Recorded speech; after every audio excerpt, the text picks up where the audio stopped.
ایک حدیث میں آتا ہے کہ قیامت کے دن ایک آواز دینے والا آواز دے گا، عقل والے لوگ کہاں ہیں؟ عقل والے کہاں ہیں؟ لوگ پوچھیں گے کہ عقل والے کون ہیں؟ جواب دیا جائے گا، وہ لوگ جو اللہ کو کھڑے بیٹھے اور لیٹے یاد کرتے تھے، اور آسمان و زمین کی تخلیق میں غور کرتے تھے، اور کہہ اٹھتے تھے، خدایا تو نے ان کو بیکار نہیں بنایا، تو پاک ہے، بس ہم کو جہنم کے عذاب سے بچا لے۔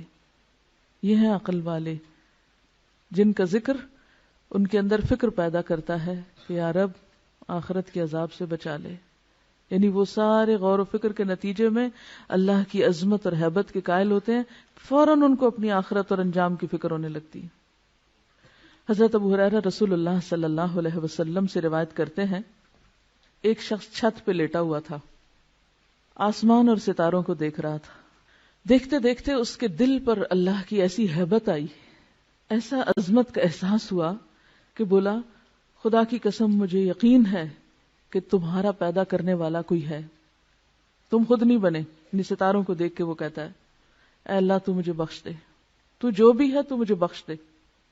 اسے کوئی پتہ نہیں کہ پیغمبر کون ہے، کتاب کیا ہے، کچھ نہیں، وہ صرف نشانیوں کو دیکھ کر اپنے رب کو پہچان رہا ہے۔ کیونکہ جو واقعی اللہ کی عظمت اور ہیبت اور قدرت اور کمال کو جان لیتا ہے نا، تو اس کے دل میں پہلا خیال یہ ہے کہ اللہ پھر تو مجھے بخش دے، مجھے معاف کر دینا، میں بہت چھوٹی چیز ہوں، بہت گناہ گار ہوں۔ جب کوئی اللہ کی قدرتوں کو دیکھتا ہے تو اس کو اپنی کوتاہیاں یاد آتی ہیں نا، اپنا آپ حقیر نظر آتا ہے۔ اور جو اللہ کی قدرتیں نہیں دیکھتا اس کو اپنی ہی بڑائیاں اور اپنے ہی آرٹ اور اپنی ہی ذہانتیں اور اپنے ہی کمالات پھر اس کی نگاہوں میں سمائے رہتے ہیں، میں یہ بھی ہوں اور میں وہ بھی ہوں اور میں ایسا بھی ہوں اور میں ویسا بھی۔ یہ سارے تکبر نتیجہ ہے اس بات کا کہ ہم نے اپنے رب کو نہیں پایا، پھر سارا وقت دھیان اپنی ہی تعریفوں اور اپنے ہی کمالات کی طرف لگا رہتا ہے۔ تو اس میں ایک اور بات یہ بھی پتہ چلتی ہے کہ تنہائی میں یاد کرنا رب کو، اور اپنے انداز میں یاد کرنا اور واقعی یاد کرنا، کسی رٹے رٹائے جملے کی شکل میں نہیں یا کسی بنے بنائے سانچے کے طریقے پر نہیں، بلکہ حقیقی معنوں میں رب کو یاد کرنا۔ اسی لیے ایک حدیث میں آتا ہے کہ جو شخص تنہائی میں اللہ کو یاد کرے وہ ایسا ہے جیسے اکیلا کفار کے مقابلے میں چل دیا ہو۔ جو شخص تنہائی میں رب کو یاد کرے وہ ایسا ہے جیسے اکیلے ہی یعنی دشمنوں سے لڑنے کے لیے چل پڑا ہو، یعنی اس کا مقام اجر و ثواب کے اعتبار سے اتنا بڑا ہے۔ ایک اور حدیث میں آتا ہے 7 آدمی وہ ہیں جن کو اللہ تعالی قیامت کے دن اپنے عرش کے سائے میں جگہ دے گا، جس دن اس کے سائے کے سوا کوئی سایہ نہ ہوگا، کوئی سایہ نہ ہوگا۔ اور ان میں سے ایک شخص کون ہوگا؟ جو تنہائی میں اللہ کو یاد کرے اور اس کی آنکھوں سے آنسو بہ پڑے۔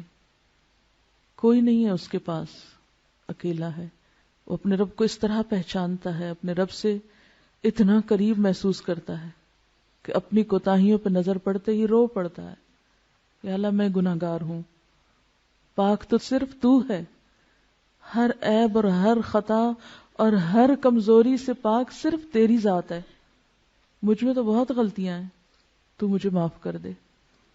اسی لیے ایک اور حدیث میں آتا ہے، حضرت عائشہ رضی اللہ تعالی عنہا فرماتی ہیں، نبی صلی اللہ علیہ وسلم نے فرمایا، اللہ کی وہ مخفی یاد جس کو فرشتے بھی نہ سن سکیں، یعنی اتنی گہرائی میں اللہ کی یاد اور اللہ کی طلب کہ جس کو فرشتے بھی نہ سن سکیں، اس کا ثواب 70 درجہ زیادہ ہے۔ ٹھیک ہے، زبان سے بھی ذکر کرنا چاہیے، بلند آواز سے بھی کرنا چاہیے، لیکن تنہائی میں جب کوئی نہ ہو، صرف آپ ہوں اور آپ کا رب ہو، اور واقعی پھر دل کے پورے تاثر کے ساتھ یاد کر کے روئیں، وہ چیز ہر ریاکاری سے پاک ہوتی ہے، ہر دکھاوے سے، کیونکہ اس میں آپ دیکھیں آپ اتنے قریب ہیں نا، آپ دل ہی دل میں سرگوشیاں کر رہے ہیں اپنے رب سے۔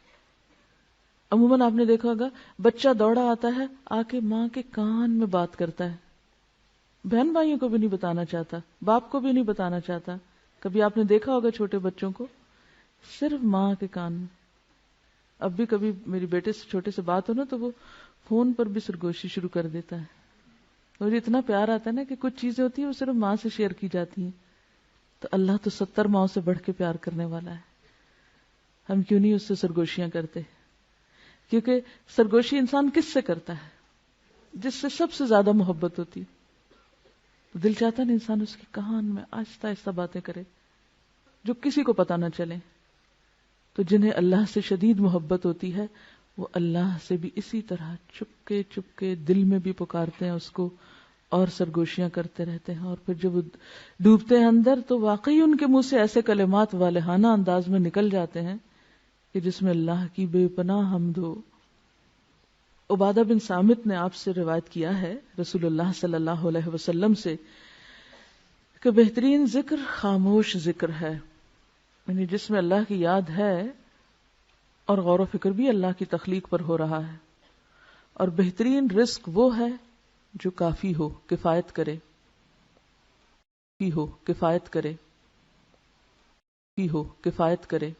ایک حدیث کے مطابق آپ نے فرمایا اللہ کو ذکر خامل سے یاد کیا کرو. پوچھا کہ ذکر خامل کیا ہے؟ فرمایا مخفی یاد، ایسی یاد جو سب سے چھپی ہوئی ہے. اور اسی کے بارے میں فرمایا جو ایسا کرے گا اس کے گناہ معاف ہو جائیں گے خواہ وہ سمندر کی جھاگ برابر ہی کیوں نہ ہو. تو یہ جو صحابی کے منہ سے الفاظ نکلے تھے یہ کوئی معمولی الفاظ نہیں تھے، انتہائی محبت بھرے اور اللہ کی شدید محبت میں ڈوبے ہوئے الفاظ ہیں. ربنا ولک الحمد حمدا کثیرا طیبا مبارکا فیہ، جیسے بس نہیں چلتا کہ اور کیا کیا کہہ ڈالے. اسی لیے اللہ تعالیٰ نے 30 فرشتے مقرر کیے کہ تم اٹھاؤ اس کے ثواب کو، تم لکھو اس کو. حضرت عبداللہ بن ابی اوفا رضی اللہ عنہ روایت کرتے ہیں کہ جب رسول اللہ صلی اللہ علیہ وسلم رکوع سے اٹھتے تو قوم میں یہ دعا پڑھتے تھے سمع اللہ لمن حمدا اللہم ربنا لک الحمد ملء السماوات وملء الارض وملء ما شئت من شیء بعد.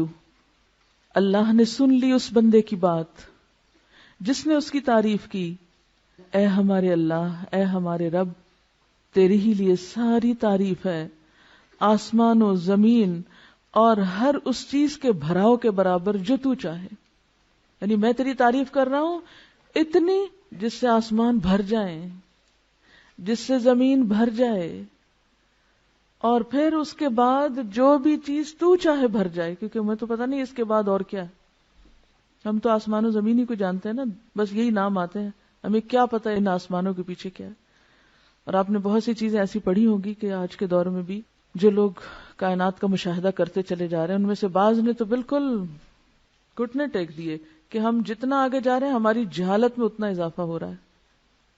تو اسی لیے آپ صلی اللہ علیہ وسلم کس طرح اللہ کی تعریف کرتے تھے، وہ مِلْءَ مَا شِئْتَ مِن شَيْءٍ بَعْدُ، کہ اللہ اس کے بعد اپنی تعریف سے تو جس چیز کو چاہے بھر دے، وہ تیرے علم میں ہے کہ وہ کیا کچھ ہے. حضرت ابو سعید خدری رضی اللہ عنہ فرماتے ہیں کہ رسول اللہ صلی اللہ علیہ وسلم جب اپنا سر رکوع سے اٹھاتے تو یہ دعا پڑھتے تھے ربنا لک الحمد ملء السماوات والارض وملء ما شئت من شيء بعد اهل الثناء والمجد احق ما قال العبد وكلنا لك عبد اللهم لا مانع لما اعطيت ولا معطي لما منعت ولا ينفع ذا الجد منك الجد. اے ہمارے پروردگار، ہر قسم کی تعریف صرف تیرے لیے ہے، آسمانوں اور زمین اور ہر اس چیز کے بھراؤ کے برابر، یعنی ہر وہ چیز بھر جائے جو تو چاہے، اور بندے نے جو تیری تعریف اور بزرگی کی وہ تیرے لائق ہے، وہ تجھے زیبا ہے، ہم سب تیرے ہی بندے ہیں. اے اللہ، کوئی روکنے والا نہیں اس چیز کو جو تو نے دی، اور کوئی دینے والا نہیں اس چیز کو جو تو نے روک دی، اور دولت مند کو دولت مندی تیرے عذاب سے نہیں بچا سکتی. کسی کی دولت اور دنیا کی نعمتیں اسے اللہ کے عذاب سے نہیں بچا سکتی. اللہ کو کسی کی دولت کی کوئی پرواہ نہیں.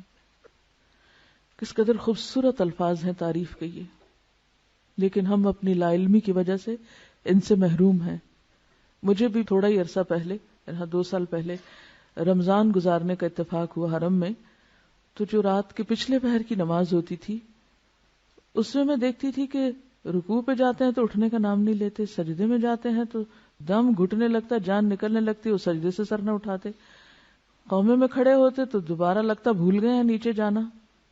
تو میں کہتی تھی اتنا کیا پڑھتے ہیں.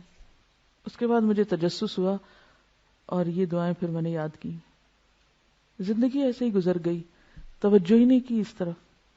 ٹھیک ہے فرض نمازوں میں یہ سب کچھ، اور خصوصاً جب لوگوں کو نماز پڑھائی جا رہی ہو اس وقت یہ سب کچھ نہیں ہو سکتا، اور نہ کرنا بھی چاہیے، کیونکہ یہ تو تنہائی میں نفل نماز میں اللہ کے ساتھ الگ ہو کر یا آخری رات کی نماز میں یہ راز و نیاز ہو سکتے ہیں.